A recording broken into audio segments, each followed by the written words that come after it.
السلام علیکم ورحمۃ اللہ وبرکاتہ۔ نحمدہ ونصلی علی رسول الکریم، اما بعد۔ اللہ رب العالمین نے ہمیں بے شمار نعمتوں سے نوازا۔ ان نعمتوں کا کوئی شمار نہیں، وہ بے حد اور بے حساب ہے۔ کوئی بھی بندہ اللہ رب العالمین کی ان نعمتوں کا شمار نہیں کر سکتا۔ جیسے ہماری آنکھ نعمت ہے، ہمارے ہاتھ پیر جتنے بھی اعضاء ہے، اسی طرح زمین، آسمان، سورج، پانی، ہر چیز نعمت ہے۔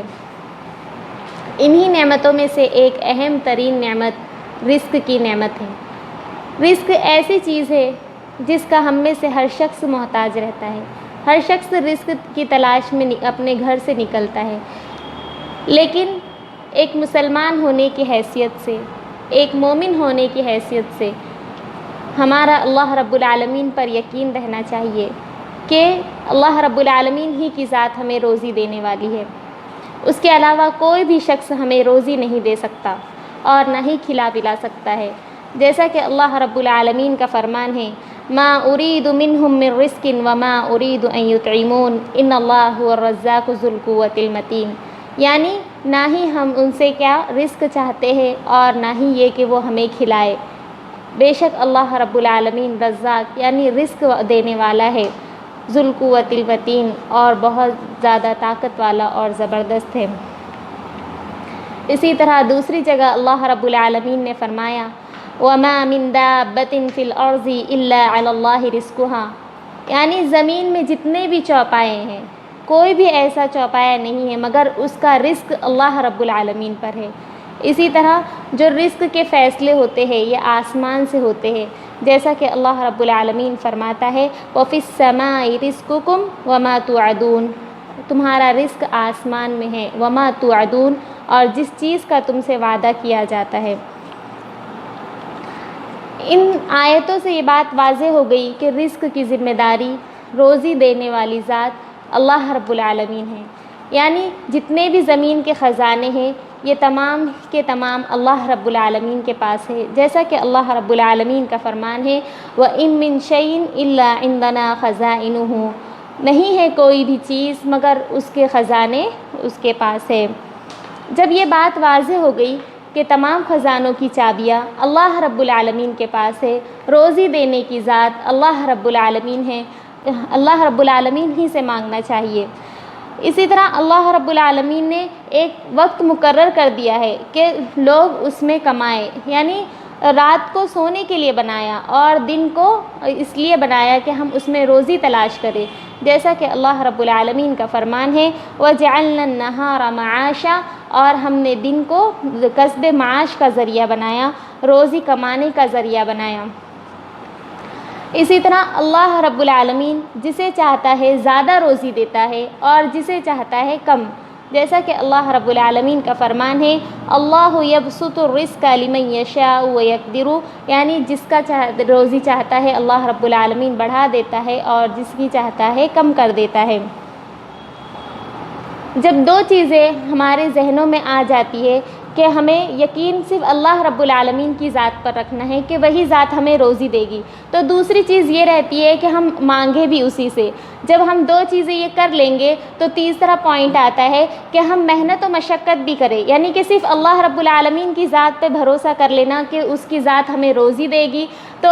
اور ہاتھ پر ہاتھ رکھ کے بیٹھ جانا، تو ایسا نہیں، بلکہ ہمیں محنت و مشقت بھی کرنی ہے۔ جیسا کہ حضرت عمر رضی اللہ تعالیٰ عنہ کہتے ہیں کہ نبی کریم صلی اللہ علیہ وسلم نے فرمایا، اگر تم اللہ رب العالمین پر کما حقہ یقین کر لو، یعنی کہ جیسا کہ اس پر یقین کرنے کا حق ہے ویسا اگر تم یقین کر لو تو وہ تمہیں جیسے وہ پرندوں کو روزی دیتا ہے ویسے تمہیں بھی روزی دے گا، کہ وہ صبح خالی پیٹ نکلتے ہیں اور جب وہ شام کو لوٹتے ہیں تو ان کے پیٹ بھرے ہوتے ہیں۔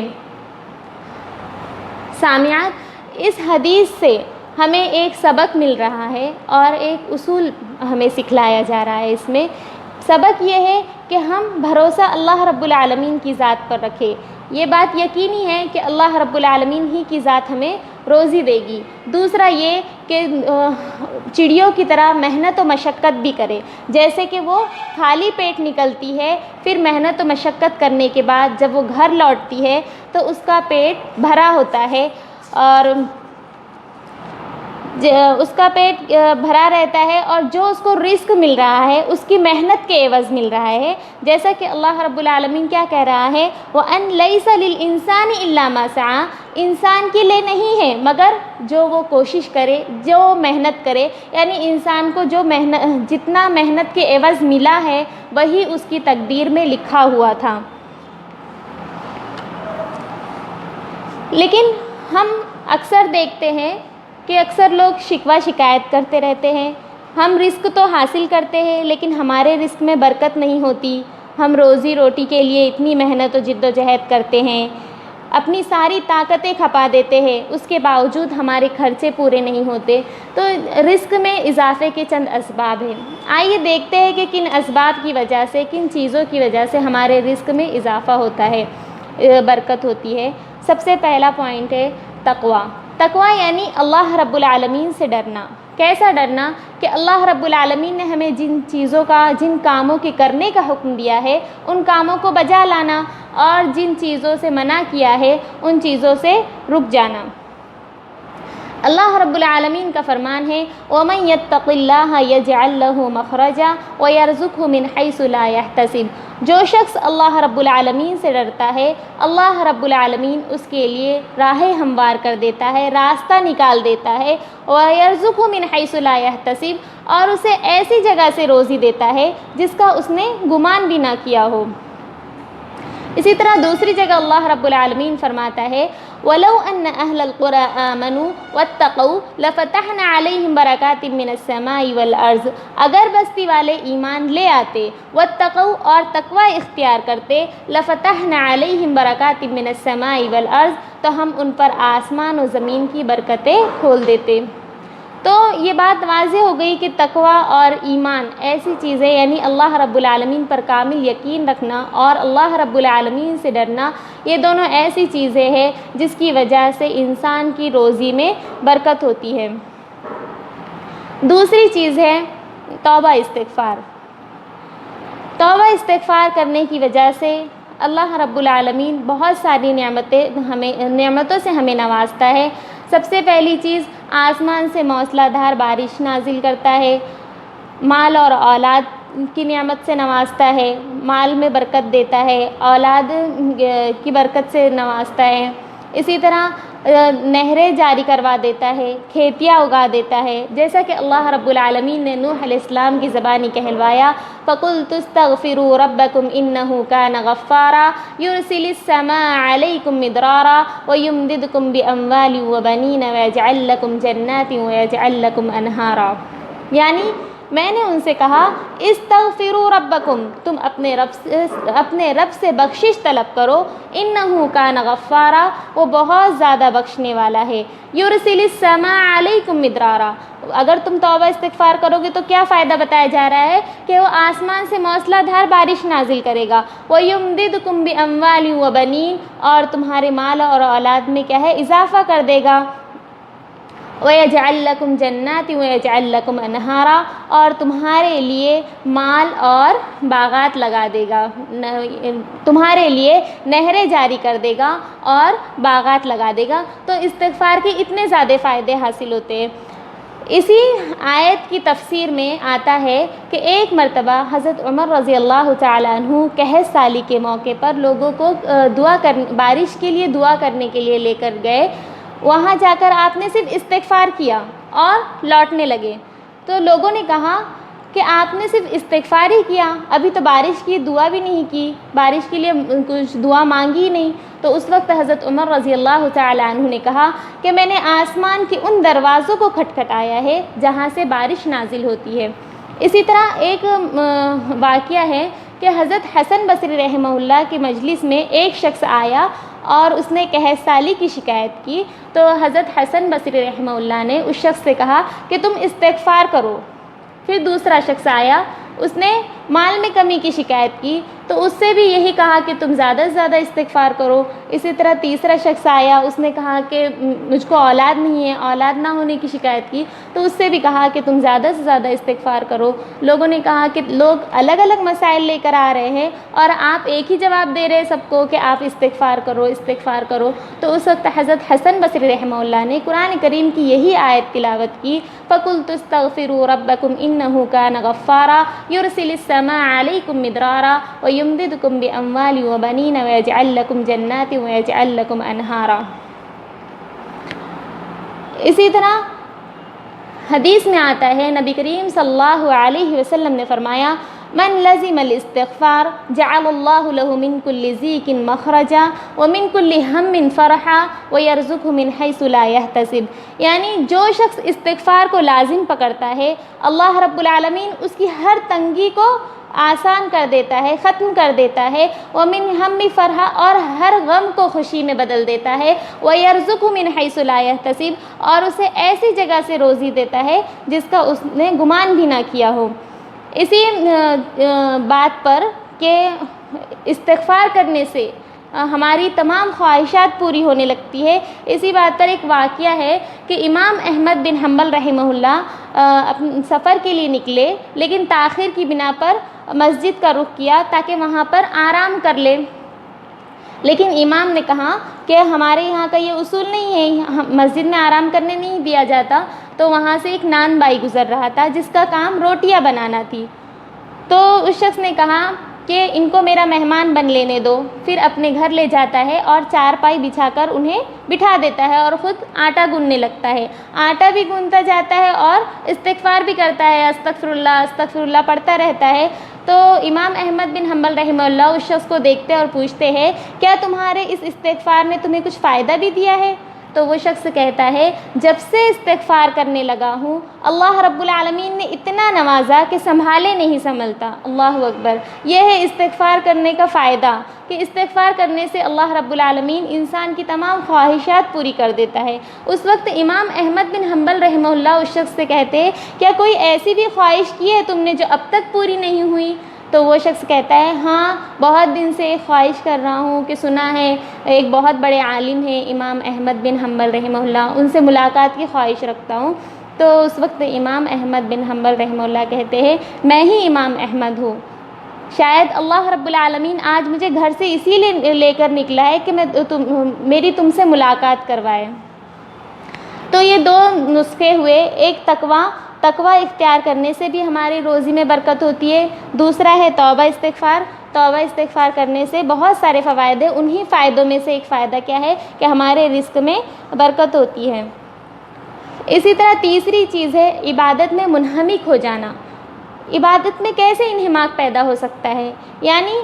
اگر ہم نماز پڑھ رہے ہیں تو ہمارا ہر اعضاء، ہمارا ہر عضو نماز پڑھے، ہمارا ہاتھ، ہمارا پیر، یعنی ہمارا ذہن بھی پورا کے پورا اللہ رب العالمین کی عبادت میں منہمک رہے۔ حدیث قدسی ہے کہ اللہ رب العالمین کہتا ہے، اے ابن آدم میری عبادت میں منہمک رہ، میں تیرا دل غنا سے بھر دوں گا اور تیری محتاجگی کا دروازہ بند کر دوں گا۔ اسی طرح اللہ رب العالمین کے راستے میں خرچ کرنا اور رزق میں برکت کے لیے ہمیشہ دعا کرتے رہنا۔ یہ تو تھی کہ رزق کیسے رزق کون دے گا، رزق صرف اللہ رب العالمین سے مانگنا چاہیے۔ اسی طرح اگر رزق میں کمی ہے تو اس کے اسباب، لیکن اکثر دیکھا جاتا ہے کہ گھروں میں مرد جو ہے وہ روزی کی تلاش کے لیے نکلتا ہے، لیکن خواتین کی بھی کچھ ذمہ داریاں ہوتی ہے۔ اگر روزی میں کمی ہے تو عورتوں کو چاہیے کہ وہ اپنے شوہر کو تسلی دے،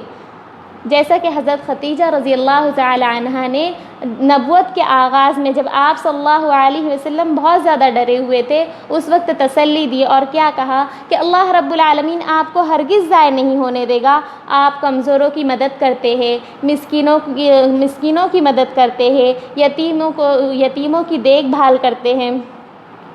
اسی طرح زیادہ سے زیادہ صدقہ و خیرات کرنا چاہیے عورتوں کو، کیونکہ آپ صلی اللہ علیہ وسلم نے ایک مرتبہ عورتوں کی جماعت سے مخاطب ہو کر کہا، یا معاشر النساء تصدقنا فإنی اریتکن اکثر اہل النار، اے عورتوں کی جماعت تم زیادہ سے زیادہ صدقہ و خیرات کرو، اس لیے کہ میں نے تمہاری اکثریت جہنم میں دیکھی ہے۔ اسی طرح عورتوں کو چاہیے کہ وہ کبھی بھی ناشکری نہ کرے، کیونکہ شکر گزاری ایسی چیز ہے جس کی وجہ سے اللہ رب العالمین رزق میں برکت عطا کرتا ہے اور زیادہ دیتا ہے، جیسا کہ اللہ رب العالمین خود کہہ رہا ہے لَإِن شَكَرْتُمْ لَأَزِيدَنَّكُمْ، اگر تم شکر گزاری کرو گے تو میں تمہیں مزید دوں گا، وَلَئِن كَفَرْتُمْ إِنَّ عَذَابِي لَشَدِيدٌ، اگر تم ناشکری کرو گے تو میرا عذاب بہت زیادہ سخت ہے۔ اسی طرح اگر عورتوں میں ناشکری پائی جاتی ہے تو یہی ایسی بری خصلت ہے جس کی وجہ سے عورتیں بہت زیادہ جہنم میں پائی جائے گی، کیونکہ آپ صلی اللہ علیہ وسلم سے جب صحابیات نے پوچھا کہ کیا وجہ ہے کہ عورتیں بہت زیادہ جہنم میں ہوگی، تو آپ صلی اللہ علیہ وسلم نے اس وقت یہی کہا کہ وہ کثرت سے لعن طعن کرتی ہے، یعنی بہت زیادہ برا بھلا کہتی ہے دوسروں کو، اور دوسری چیز یہ کہ وہ اپنے شوہروں کی ناشکری کرتی ہے۔ تو اس ناشکری والی صفت سے ہمیں بہت زیادہ اجتناب کرنا چاہیے۔ اسی طرح صبر سے کام لینا چاہیے، ہمیشہ بلا وجہ کچھ ایسا نہیں کرنا چاہیے، لعن طعن نہیں کرنا چاہیے کہ شوہر کما کر ہی نہیں لاتا ہے، اگر لاتا ہے تو ہماری ضروریات ہی نہیں پوری ہوتی ہے، کیونکہ یہی وہ مقام ہے جہاں ہمیں صبر کرنا ہے۔ اگر روزی میں کمی ہے تو وہاں صبر کرے، کیونکہ امام ابن قیم رحمہ اللہ کہتے ہیں اگر دنیا میں مصیبتیں نہ ہوتی تو قیامت ہم پر مفلسی کی حالت میں آتی۔ تو کیسے مفلسی کی حالت میں آتی؟ کیونکہ جب آپ صلی اللہ علیہ وسلم نے لوگوں سے پوچھا تھا تدرون ما المفلس، کہ تم مفلس کو جانتے ہو، قیامت کے دن کا مفلس کیسا ہوگا؟ یعنی جس کے پاس نیکیاں نہیں ہوگی۔ یہی وجہ ہے کہ دنیا میں مصیبتیں آتی ہیں، ہم اس پر صبر کریں، کیونکہ اگر بندے کو ایک کانٹا بھی چبھتا ہے، اگر وہ اس پر صبر کرتا ہے تو اسے اجر و ثواب ملے گا۔ اور اسی لیے کہا جاتا ہے کہ مصیبتیں بھی اللہ رب العالمین کی جانب سے ایک نعمت ہے، اگر یہ مصیبتیں نہیں ہوگی تو قیامت ہم پر مفلسی کی حالت میں لوٹے گی۔ آخر میں اللہ رب العالمین سے دعا ہے یا الہ العالمین تو ہمیں دین کی زیادہ سے زیادہ سمجھ دے، آمین ثم آمین، وآخر دعوانا الحمد للہ رب العالمین، والسلام علیکم ورحمۃ اللہ وبرکاتہ۔